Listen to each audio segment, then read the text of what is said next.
All right, David. So you got some big news to share.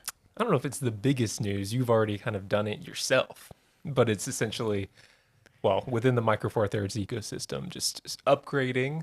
But who knows? Is it an upgrade or is it a lateral move That is the from the question. from the GH6 to the G9 Mark II? Has the one feature that I've been waiting for years, and that's the phase detect autofocus. Mm-hmm. And it's something that I really enjoy using on Sony cameras, especially for interviews, shooting at a shallow depth of field when somebody's moving, if they're a little bit more expressive, to get that cinematic look and to make sure that, the focus is right on and you don't have to, baby the camera with any micro adjustments because even doing that could, ruin that portion Mm-hmm. of the role. So, yeah, made the investment. Hopefully it works out. You were scaring me earlier. You were showing me like some compression issues with Which we can talk the about. Yeah, G9 yeah. Mark II. Some first impressions. But so I got a Lumix G9 Mark II. You had to go one step further and you got how many? So I got two only because I did the $500 rebate or what was Trade-in the bonus trade-in that you bonus. don't have to trade in for. Yeah, you don't have to trade in for. You have to fill out a little survey, and Easy. they well, now it's over. It ended Yeah. March 2nd. Yeah. Someone left a comment asking me if, they're like, I didn't get my code. Oh, But then it came 3 days later. So they just had to kind of wait, be yeah, patient. I think they sent mine within 24 hours. Yeah. So it wasn't too bad of a wait. And I wouldn't have been upset. I was like, yeah, $500. It's I mean, it's a decent amount considering how much that camera is. Right. So, getting that camera for around $1,400. And then the other camera, I Also a got G9 Mark used. II Yes, but used. used. Same price. So I was like, all right, well, I mean, if they're both $1,400, if there's anything wrong with it, obviously there's that 30-day window to send it back. Totally.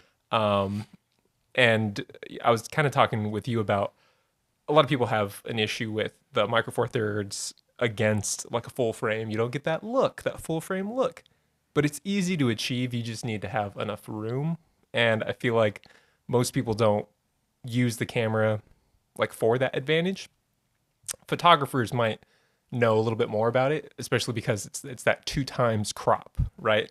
And a lot of people don't like it because it's like, oh man, I'm losing so much of like what I could have like sensor wise and like that shallow depth of field.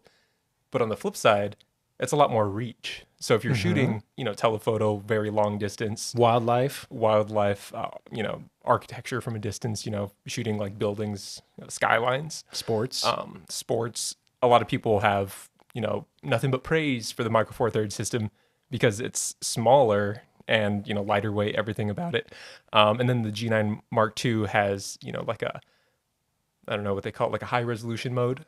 So it's like handheld high resolution, takes multiple photos, combines them, makes it look very, very sharp, which I feel like that feature probably a little bit more focused towards like a product photographer because, Still life kind of it's, stuff. Yeah. yes, it's, probably best to use a tripod anyway. So yeah, made the upgrade transition period. Right now I have a couple projects lined up where I want to shoot a couple interviews with the G9 Mark II just to see how it works. Hopefully I don't get any of those compression issues you were talking about. But yeah, and then potentially offloading the GH6s because that's the one feature I really wanted. And because the GH6 doesn't have it, I can't see a reason why I'd hold on to them. So Yeah. They're very equivalent cameras in my testing with shooting those chip charts we were just looking at.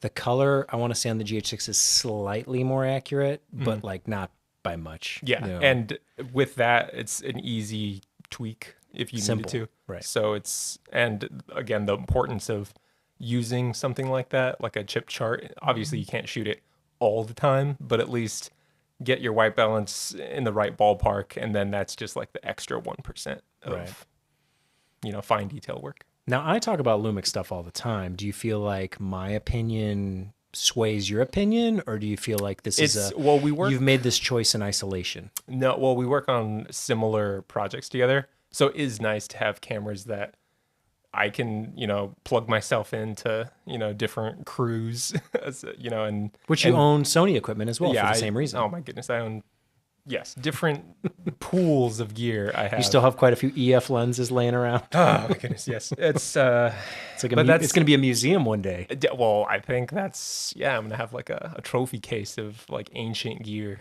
you know.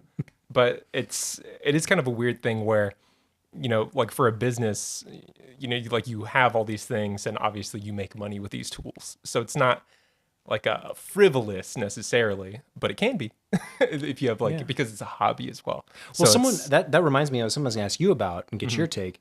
Someone was saying that the G9 Mark II, my main take on why I didn't buy it at first was I thought it was too expensive. The moment this trade-in bonus came around, I'm like, oh, that's a no-brainer. It's much more in the ballpark of what I think is an affordable price. But the comment, and I for forget the body only too, Right. because that's the other thing. If you already have everything else around it, which we have tons of Micro Four Thirds lenses, good lenses. so it's like the fastest you can pretty much get for Micro Four Thirds. So taking that into consideration as well, it's like, okay, well, if all I need to do is upgrade my body, then great. It's not that much money in the long run. And this person was saying that the price shouldn't even matter because you can make that back in a day. If this is a professional tool, who cares what the price is? Yes and no. Because I want to. So I have my take, but I want to hear yours. I mean, what are you talking about? Like with The that price. 1 day investment? So the G9 Mark II, MSRP retail price $1,900. My video, I said that's too expensive, and this person said, "Who cares? You can make that in a day. If you're a real professional, that price doesn't matter." I feel like it's worth it just for that one feature alone because like again, I've been waiting for this feature. So just for that one feature, yeah, I'd willingly pay a couple grand but offload my old cameras. So it wouldn't be a straight, $1,300 purchase, $1,400 purchase because it's like, well, I'm going to get trade-in value or whatever, I'm going to sell my other stuff. So it's more or less a wash, Yeah. I don't know.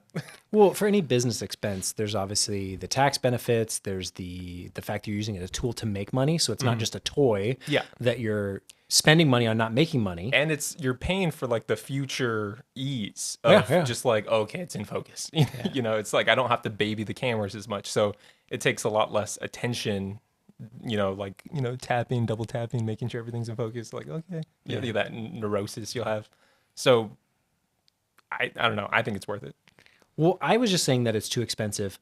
And maybe this was the quiet part that I should have said out loud relative to everything else on the market. So when you look at the price of anything, it's always compared to, okay, what else can I buy for the same amount of dollars? Right. And when I'm looking at it, I say, well, the Lumix S5 Mark II, full frame, full frame, actually cheaper, a lot of retailers than the G9 Mark II. So why would I spend $1,900 on a G9 Mark II when I can pick up an S5 Mark II for $1,500? Maybe even $1,200 I've seen it used. And they're even running a discount now on the S5 Mark II. I don't know how long this is going to last, but they're running a promotion where you can buy the camera retail price, which I think is like $1,800 right now, but you can get the 85 for free, which is like a $600 value. Right. So I've almost even thought about pulling the trigger on that. It is an option. I thought about it.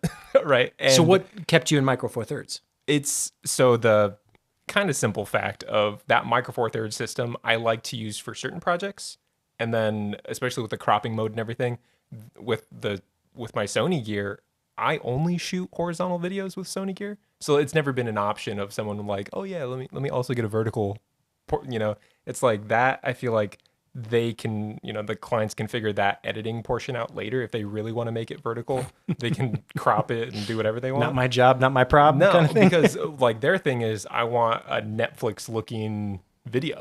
Yeah. And that's not vertical. So, it's like I shouldn't be wasting my time trying to frame both when it's like, no, they're more concerned with, the horizontal aspect ratio. So, but the S5 Mark II can shoot open gate. So why pick the G9 Mark II compared to the S5 Mark II? I don't want to invest in other lenses. Basically, it's like the investing in other gear. I feel like because I already had all the Micro Four Thirds lenses, it's like it's a simple upgrade to get the one tool that I really wanted, which was the autofocus. Right. And it's haven't used it yet, but I'm assuming it'll make my life that much easier because there are certain videos that we both shoot where the subject is heavily in the videos, and it would be so easy if it was just tracked. So I'm looking forward to it. Like I said, I don't know if the compression issues are going to be So I'll go through some of them. So aggressive. having used the G9 Mark II now on a couple shoots, I have some first impressions. I'll probably make a separate video about, but we can talk about them. The compression thing was just something I noticed, a very pixel PP nitpicking thing. It just seems like even though I'm using the same codec as on the GH6, that the compression, the encoder Yeah. on the G9 Mark II is not as good as the GH6 because I'm getting more compression artifacts at higher ISOs. So the more noise there is, the more detail there technically is in any kind of encoding thing. That's why noise sucks for streaming. So if you're streaming on Netflix or whatever, if there's a noisy, grainy, like film grain, is terrible in the internet digital world because it eats up so much compression usage. Yeah. So it has to use more compression data to factor in just the noise. So that's why back in the day, when people were adding film grain to their stuff, they're like, oh, but you got to bump your bit rate way up. You got to export as like ProRes 444, like all this Jeez. crazy stuff. And then even then it gets encoded on YouTube and it just gets smeary and gross. So I've never been a fan of adding grain or doing any noise trickery or anything like that. But on the G9 Mark II, I did notice that the higher ISOs, I was seeing more compression artifacts than I'm used to on the GH6. Now, I was shooting Cinelike V, and so I have to do a little bit more experimentation and see what's exactly causing it. But it was just to my eye, it caught me off guard. I didn't expect it. So you have probably no desire to shoot SSD tethered, I'm assuming? No. Because that is a feature where Yeah. you can shoot ProRes and all that jazz. Yeah, I know. I don't. No desire whatsoever. No, Okay. no, I've always, even on the Ursas, it was like ProRes proxy because it's like get it good enough, but still don't burn through hard drives. Right. Just with huge amounts of data. And one of the benefits of that is that we've never been in a situation where we've had to delete anything to save space. Right. There's a few people out there that I can think of that are like, oh yeah, I just delete my raw stuff because I'm done with the project because the files are too big. And that blows my mind that you would ever want to do that. This is the only situation that I've ever been a part of or known that you've ever been okay with not every angle having its own, whole video clip. Like an You know ISO what I mean? track. Yeah. Yeah. So it's like this is all edited together. There's no In real time. Yeah, there's no revising any of these. There's Correct. no Because it's not editing. worth it for a podcast. Right. A podcast But is it worth it for a lot of other videos that we do? Because there's some Absolutely. content that we do Yeah. for people where it's like, are you really going to need all of the raw footage? Probably not. Because it's Probably like not. weekly content. but we have done that. People enough have done that, enough yeah. times. Even personally, there's stuff that we've worked on that we're like, let's dig up that old clip because we're going to use it in this new thing. You know? Yeah, I don't know. I'm just not a fan. It's like people save their negatives, from the film days. Like, oh, save your negatives. So people Yes, throw I them don't know. away. I have very, maybe if I shot more like personal projects, I'd feel like more attached to the things I shoot. But a lot of the things I've done are for other people, Sure. businesses, whatever. So I'm just like, yeah, like it looks cool. Yeah. As long as I, have like final export where like I'm pretty confident in the color, I'm like, yeah, it looks great. Like I don't need the whole raw file. I don't know, maybe who knows, but right, there- I don't know. it's a lot a- of it's in the cloud anyway. It is a balancing act. It is not a binary of, shoot the best you can all the time or shoot the worst you can all the time. It is a spectrum. Ever since the GH4, I've shot everything 4K. Yes. Yeah. Everything. However, I'm not shooting raw. I'm not shooting ProRes 444. I'm not trying to get the absolute maximum file size because at the end of the day, the difference is so small and so negligible that if we get our white balance right, if we do things properly, our composition is correct, we don't have to reframe and punch and scale and do all the stuff that sometimes people want to do. We don't have to do any of that. We just do it right. And then you can find that sweet spot where it is the lower end codec. So I don't know if the G9 can record ProRes. The GH6 can record ProRes now. I don't shoot ProRes on it because the files are too big. And it's kind of a waste. But I also wouldn't say shoot 1080. I would say shoot 4K. Yeah, just upres it to 4K. It's fine. Just shoot 1080. No. The so we're talking about like doing interviews and going back to the beginning of the podcast where I briefly kind of mentioned it, but getting that full frame look from a Micro Four Thirds camera, pretty easy as long as you shoot at a proper focal length. So Yes. what However, the one thing you cannot do What? is super wide angle, shallow depth of field. yes, That's kind of what I was going to say. That was going to be my last point. Okay, that was your... But because personally, like, I really like shooting wide angle, but I also like shooting telephoto. Yep. I'm very against the mid range. 24 to 70 is probably like my worst. Like, I don't know. I like ultra wides, like 12 millimeter. Like, hell yeah. Like, I'm all about that. And then like 150 and above. Great stuff. So I'm saying when you're shooting an interview, let's say, with a Micro Four Thirds system, if you want it to look full frame, just shoot at an 85 for your like wide angle, have that as an 85, and then your close up can be like a 150 equivalent, full frame equivalent. So I'm talking about like a 42.5 Micro Four Thirds lens for your wide angle. That Leica, that 42.5, the 1.2, that lens is gorgeous. Yes, which full frame equivalent, quote unquote, because we keep having to have this conversation. Got to compare. And it's essentially a 2.8-ish, maybe a little bit faster than that. If you're shooting 1.4? Yeah, it'd be, 1.2 you said. Yeah, but I think that's like an off aperture. I think 1.4 is the full stop. Like there's a weird chart that kind of tells you all like the in-betweens. I think it's 1.4 and then 2 and then 2.8. Yeah, because from what I've noticed at least, shooting on full frame cameras, doing an interview setup, let's say, if you're shooting at a 1.4, like you really have to be pretty far away from your subject, because if you're shooting like a 50 millimeter 85, 1.4, pretty close to your subject, you're only getting like a sliver in focus. Right. So it's not worth it. So if you're shooting, relatively close to your subject, like a medium shot, you kind of want to be at like an f2.8, f 4, which is what these cameras are. Yes, and full frame. These are full frame set it to about f4. F4, right? Yep. Yeah, and I think maybe about 75 millimeter, maybe. Yeah. For these two wide, or the close-up cameras. So all I'm saying is just get a little bit further away from your subject if you can. If not, sure, you're just gonna have to live with the, I don't know, not shallow depth of field look.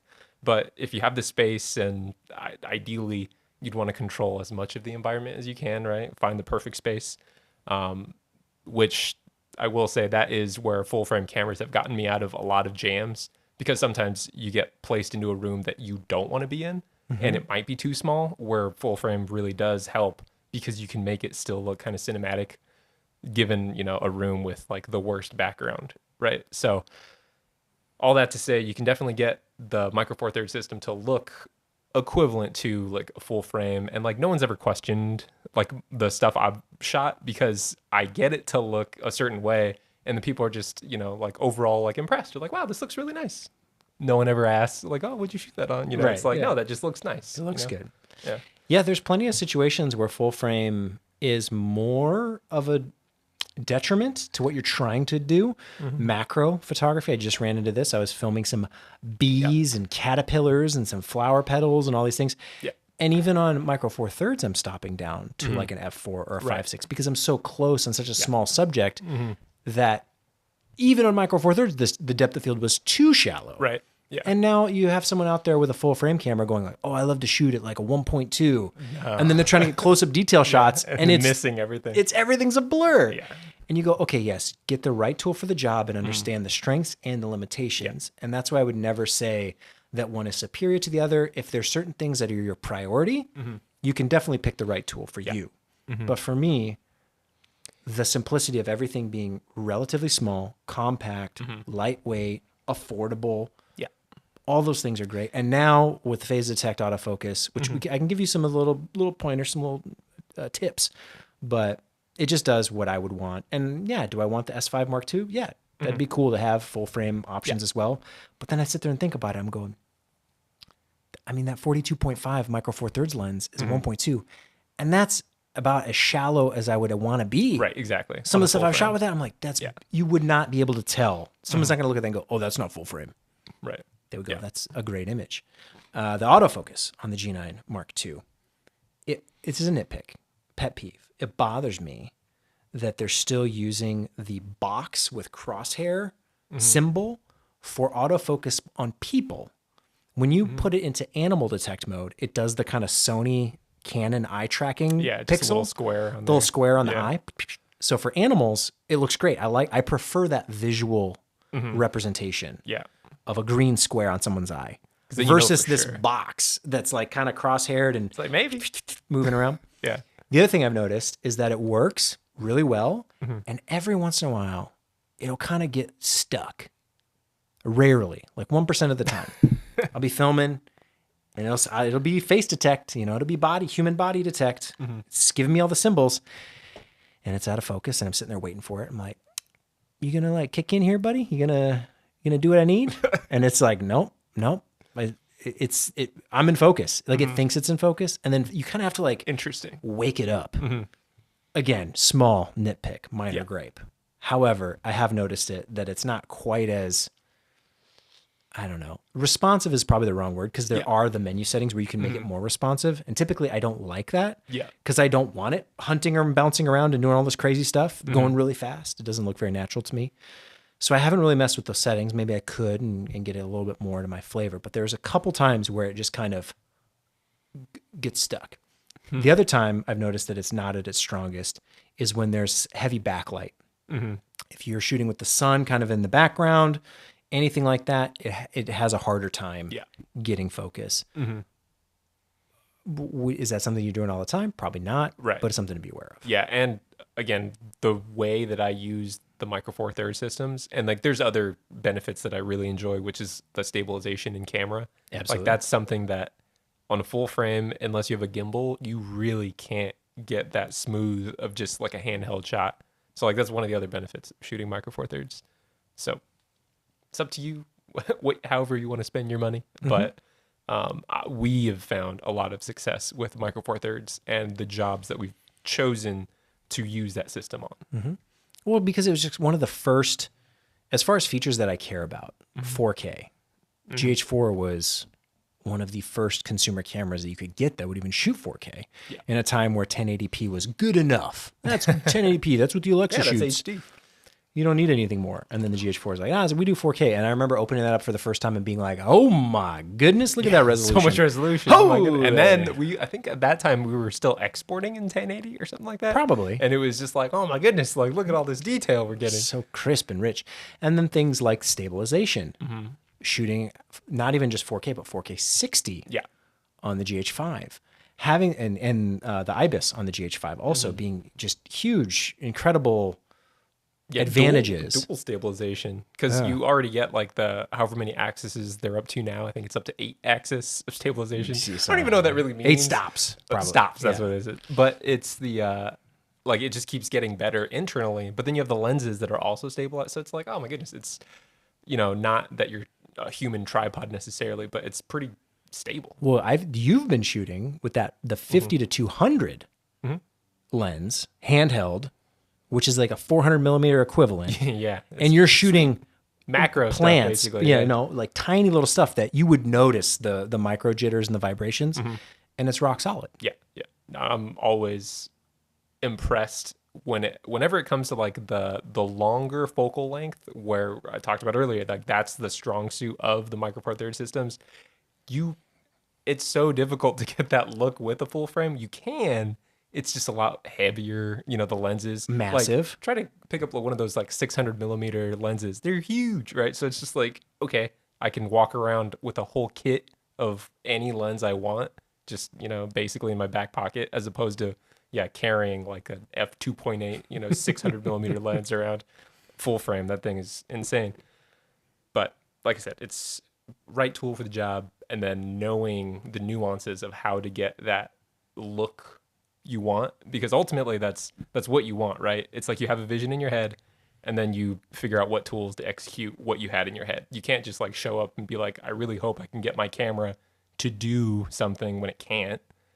There was a shoot I did recently where I knew I needed a full frame because it was like a hoarder, and the interview setup I had in my mind, I was like, well, I want the person to be like kind of in the middle of the room, wide angle, but shallow depth of field, right? And like the only way you can do that is, full frame, right? So I was shooting Larger, if you want to shoot medium larger, format. yeah, medium format. That'd And be not really and cool. not deal with that full frame crop. I would love medium format. That'd be awesome. It's all relative. Yeah. It's all put in perspective. Being able to use like a 24 millimeter 1.4, where it's like the person's like seemingly, pretty close to the camera, shallow depth of field, you get a sense of the world around them, but they're still cut out.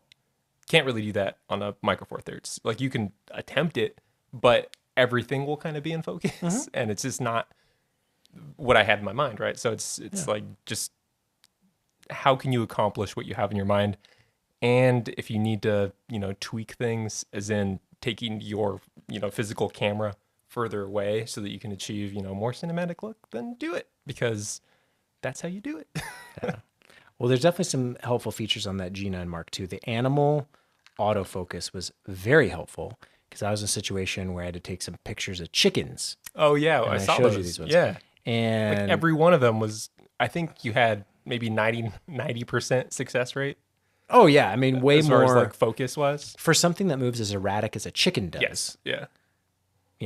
Pecking around. And I would only say 90 because the other 10%, it just wasn't like, it was in focus, but it wasn't like framed probably how you would like. And then the other ones, or the were chicken was okay. like blinking weird and facing the wrong direction. You wouldn't want it. But no, I was very, very impressed with the animal eye detect.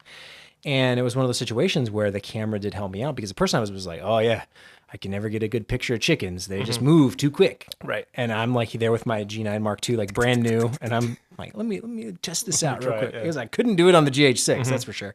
I mean, I would have been able to get the photos because I not manual focus, but where you're picking your focus point and you're lining it up and you're doing all the old school tricks to make sure stuff. People have been autofocusing for 2 decades now. I'm pretty sure. Well, are you talking about like YouTube kind of projects? Because No, I'm just saying we recently photography. watched Dune 2. Oh, Dune. And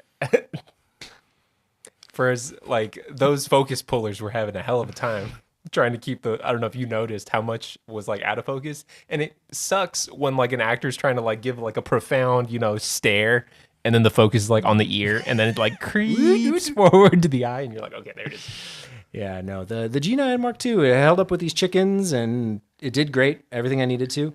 And yeah, it's that shallow depth of field look, like with Dune Part 2. Yeah. Or my most favorite example is Interstellar. Michael Caine's deathbed scene. He's dying. Talk about an actor given, their all. Yeah. And the part where he dies is out of focus. And he's just laying in a bed. Yeah. And those are the moments in movies where That's the best part. we saw Dune 2, Part 2 in IMAX, and you're, I'm here for the best. The best of the best. I paid extra for this ticket. Blown out highlights I've ever seen. So I'm pretty sure IMAX is mostly about just making it louder so you think it's better. Yes. was loud. Louder is always better. And it's cool. I like it. I can't do that at home, right? I can't do that on my iPhone. I can't make it that loud. It was very loud. But you notice when it's that pristine, it's that good of an image, you're like, yeah, the projector's in focus, but that camera is not in focus. And now, granted, it didn't really take me out of it. I really liked the movie. I thought the visuals were incredible. But there were those moments where I'm like, why are you so close? And why is it so shallow? Yeah. We're on a cool alien planet. Exactly. I don't show need, me the show planet. me the planet. Not show me, what's his name? Timothy Chalamet's cheeks. I don't need to see that. I don't know. It's the best shots were the wide shots. The establishing like I don't. There were a lot of wide shots were great. medium shot wide shot, like medium establishing shots, I will say. I'm a sucker for the wide shot with the telephoto lens. Yeah. So I love that look. It's beautiful. Skyline. Like that's exactly what it is. Give me a full body shot, but from like a mile away with a long lens and make it wide. Oh, I love it. Yes. Like I traditionally whenever I have the opportunity to like do an interview, like I love the look of the wide angle being like a long shot because it makes everything more compressed. It just looks different. Cuz I don't know. There's a lot of times where you just set up, you see setups where it's just 2 cameras and it just looks like they just put up 2 cameras. It's like have some more intention, because the cool thing you can do when you have a longer lens is like, with a parallax, you can line things up in the background and make sure you get like a decent weighted image, right? It's like, okay, there's something blurry in the background over here. It's like, so you get more of an opportunity to kind of like paint the world by framing it up. But which I'd say that's one of my, rookie mistakes that you notice the most. A client or somebody will say, oh, this painting is really cool. You guys should film by this painting. and then you'll watch. Are you saying like right in front of the bookcase? Yeah. Like that Yeah. kind of thing? Someone will notice like this sculpture, this fountain, yeah, this whatever. Oh, we love this thing, this mural. Let me do this interview right in front of a bookcase. And then they'll be forced to film really, and you'll look at a behind the scenes shot, wide, huge open room, and they're filming in a corner, and you know that there's no separation, there's no depth, and what makes a good shot is depth, Separation or dimension, symmetry. It's like you can get away with shooting right in front of a bookcase if you want. Try shooting them looking directly, depending on what the content and context is. But like we've had success putting people like kind of dead center in the frame, looking like right at the lens kind of thing. And it looks cool. It looks intentional. It's when it's not intentional. Like, then what are you doing there? It's like you're there so that it can be intentional. Like, that's why you have your gear. That's why you showed up. That's what they're paying you for. Yeah. Make a choice. Yeah. So I don't know. I'm excited to see what you think about the Lumix G9 Mark II. I'm excited about it. Autofocus, if it's all that you hope it will be. I really hope so. And I guess I'm more impressed that it's like no one's really having issues with like overheating, because with interviews that do take about an hour long, I would say that's probably like my main concern, but nobody's really had an issue with that. So Right. I feel like it's... Which is a common problem on the Sonys. So people say, "Oh my goodness, the "Oh, A7 you need IVs." Why would you pick a GH6? You need the A7 IV." No, A7 IVs are the worst. Don't invest in an A7 IV. We got to save it for another podcast, I think. No, that's actually what we're using here, but because we're not recording directly to them, they have a less chance of overheating. But they still can. Overheated They still before, can. Just being on. but it's Yeah. yeah. Yeah, there's always people with their comments and their own individual perspectives of what works for them, but I think they have a harder time understanding or seeing things from a perspective of, here's why I don't use this. You can use it. That's fine. I'm not saying anything bad about you, but for my case, I have experienced these things and that's why I will not use it. Or it's just like, you should have bought this camera that didn't even exist at the time, which is the other thing I said about that video. Like, yeah, this is a video from like 2 years ago, but I'm doing it now. And here's what I did. And here's why. Well, you should have bought this camera that wasn't even on the market. There's only one reason to pledge allegiance, and that's only if they pay you. Like, if you're not an ambassador, there's no reason you should be like a Sony fanboy or anything. It's like, use the right tool for the job. Don't get mixed up in all that online noise of, no, like Sony's better. It's like, it's not better. They're different. Yes, absolutely. And I don't see as many people talking about Canon these days. For the amount that they've invested in mirrorless. I just don't see people talking about Canon. The lenses. I've found more people interested in their lenses because they've been able to adapt them onto like the red kimonos and everything that. Maybe it's the like the bubble I live in. But like I don't see people talking about the RX6 Mark II, the R8, the R50, the R10. I know a few people. I've worked with a few people. There's like so many cameras. I'm like, what is this? I didn't even know this was a thing. People still are diehard about their color science, which I'm like, if that's the only thing that's keeping you on that system, you should really like open your eyes, because there's so many better options. But if they, I don't know, Canon. There's that. I used to be a Canon fanboy when I originally started. Where is it? It's around somewhere. Oh, you can see. Oh, yeah, this is it. Look at this little guy. They sent me this. I don't know why. I forget what I did for Canon. The receipt's on the back of it. Maybe that'll give you some this insight. Was when I got like the Mark IV, but there was something that special little promo. Yeah, there's something I had to do with it. I forget what it was. We got a teddy bear. Either way. Yeah, I was a part of the Canon weird ambassador sphere a while ago, but not anymore. those 5D Mark IVs, just not. There's so many. We started this talking about the collection of equipment that's been accumulated. Oh my god. Some of them needs to be sold. I know there's still people in the market for certain things, even like the 5D Mark IV, people still buy them. One of the frustrating parts about those tools, you can even see at the time, you say, this is not the tool I need. It technically shoots 4K, but it's cropped. So if you want for the full frame look, well, that's out immediately. You're getting a crop. And the file size on that 5D Mark IV, enormous. Like just uncompressed JPEGs, basically, I think, for each frame. And I remember the time being like, this sucks. This sucks. And I'm so glad I got the GH5.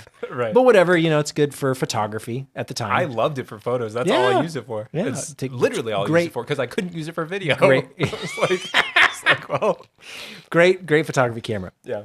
So, but then you're also like, well, but I need a camera that can do both because to take it back to that thing of like, it's too expensive. Yeah, relative to it's limited in that there's other cameras that can do both and do both well.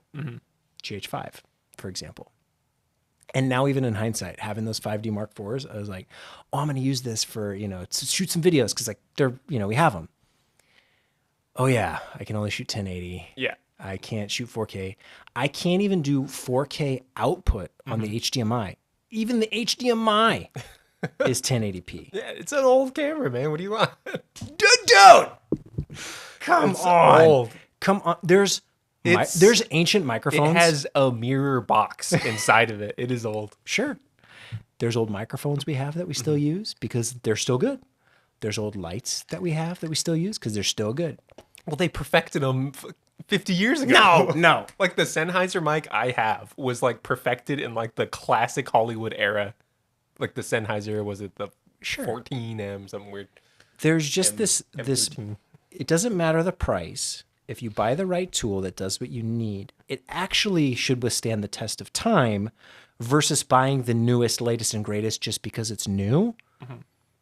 And I think if you make those decisions, you're actually happier with the collection that you accumulate. That's at least how I feel. Like the GH5s that are now how old? I think that came out in 2017. 17? Yeah. Maybe even earlier. No, I think it was 17. 17, maybe? Yeah, probably. Still get used to this day because they're such powerful cameras. In controlled lighting conditions. Yeah. Because the highlights just blow out ridiculously quickly. There's no roll off. Yeah. Sad about it. I would rather use a GH5 than a 5D Mark IV. And people say, well, that's not the right camera for the job. Yes, and that's the point. That is the point I'm making. Right. You're just telling me back what I'm already saying. Oh, yeah. Yeah. Well, that's not the right. How dare you? Basically worthless from the same era for video, even though it technically can shoot 4K, even though it's full frame, even though it does. It's a collector's item at this point. There are some people who want it for photography. I've gotten to a point now where I'm like, I regret getting rid of my Lumix GH1 because I'm like, man, I kind of want that as like a collector, item, So I'm sure there's someone out there who would happily buy Canon Mark IV because they were like, man, that's how I started my career, So I don't know. It's more of a paperweight than which is else.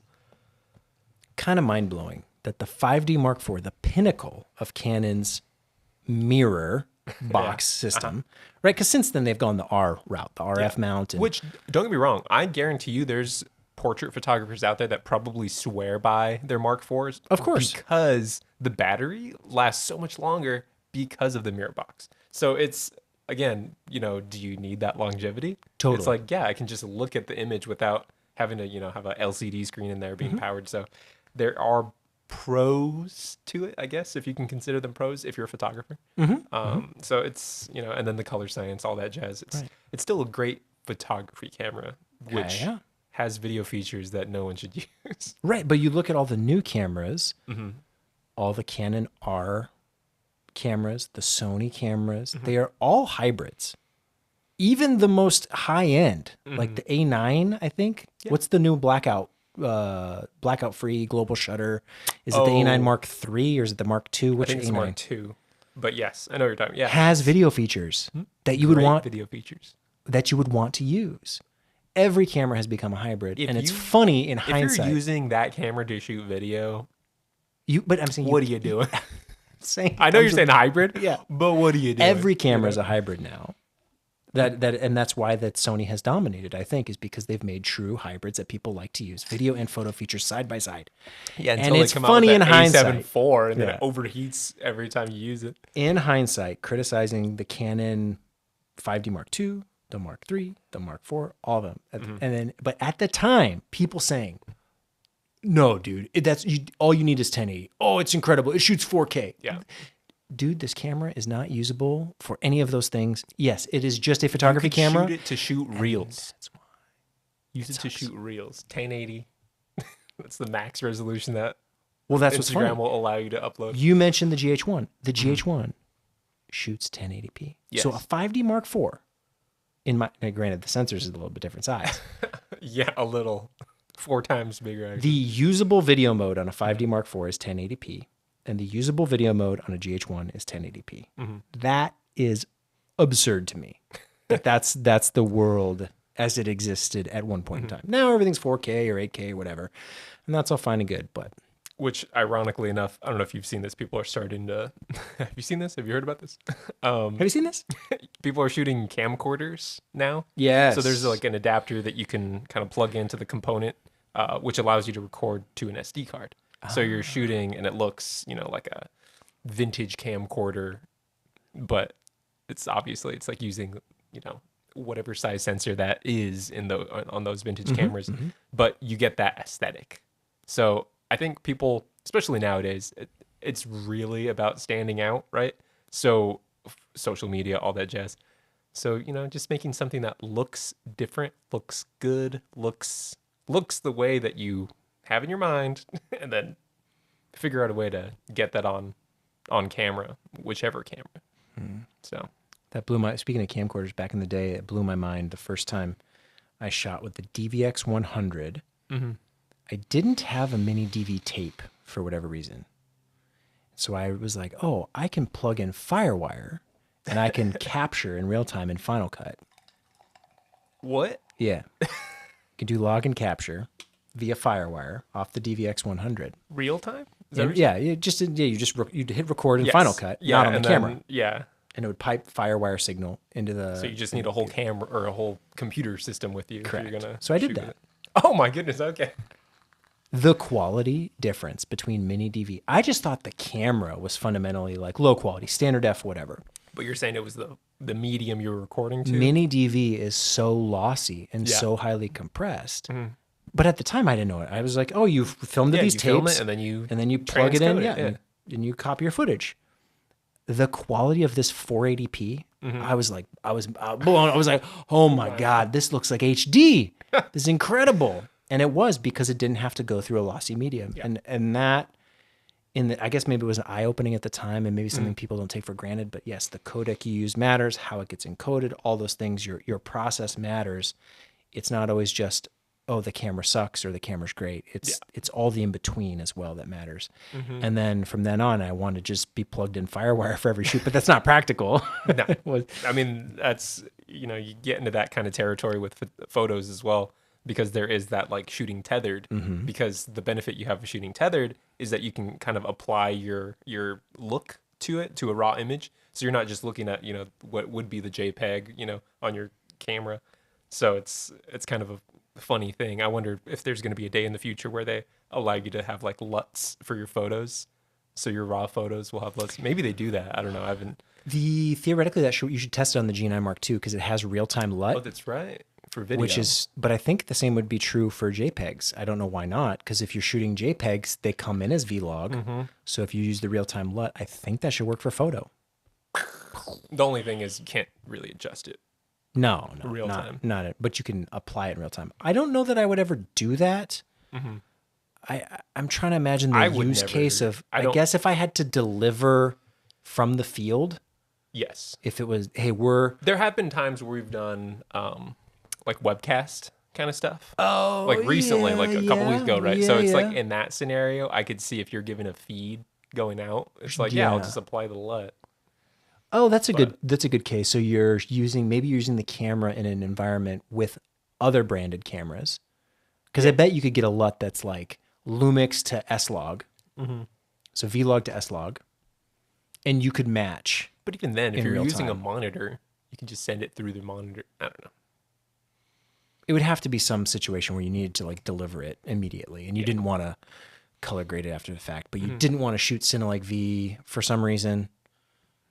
I mean, yeah, there's maybe a strange use case where it's helpful. Hey, I'll take it. More features, the better. Yeah. And Lumix happens to be the brand to give people all of the features since day one, so For the longest time. yeah, Sony still needs to step up their game, with their FX3 and their 180 degree angle of shutter. That's got to be a thing on the FX3. No, it's not. It's not, really. They don't have shutter angle on the FX3, Nope. but they do on the FX6. Yeah. Well, it's I don't know. It was like a last minute addition to their cinema line. I think that they're doing it on purpose. Like I think they know, and they're just like, yeah. Like Why? Because if somebody's nagging you to do something, Oh, they're probably it's just out of like spite. they probably just roll their eyes and be like, yeah. Yeah. Keep cranking that shutter. Interesting. All right. Well, we can stop talking there. Thank you. I'm curious to see what your feedback is on the G9 Mark II. If you like it, if you don't, it's very much like a GH6, just a little bit more, but also kind of a little bit less in some ways. Great way to end. I don't know. We'll see. I like it. I do like it. Yeah, I'm looking forward to it. You keep giving me like, oh no, maybe you might like it. Who knows? God, I set the expectations I low, hope and so. you'd be like, blown away. Like they've already been purchased. Yeah, But 30 days. I got 30 days. The autofocus is good. I've had to get used to. This is the last thing I'll say, and then we can wrap it up. I've had to get used to switching autofocus off and on Yeah, frequently. that makes sense. Yeah. Which is not a thing if you're shooting on the GH6 and you're just manual focus. You're just always. Yeah. So I'm always just doing the back focus, right? To just get. Oh, that's what focus on. Yeah. Hit the button. It'll autofocus even though I'm in manual focus. Which, real quickly, on Sony cameras, that's something I would program into the lens. So it was like more of like a toggle hold situation. So if I was in autofocus, I could press it and then it would switch to manual. So then I could get my manual shots, tweak it. Yeah. press it back to autofocus, and then be ready to go. Yeah. So on the G9, it's just that thumb lever, which it works pretty well. But I've had to get used to when do I want autofocus on, when do I want it off, that kind of thing, which is just muscle memory. So just takes a little while to train up. But in that, it's really good. All right, looking forward to it.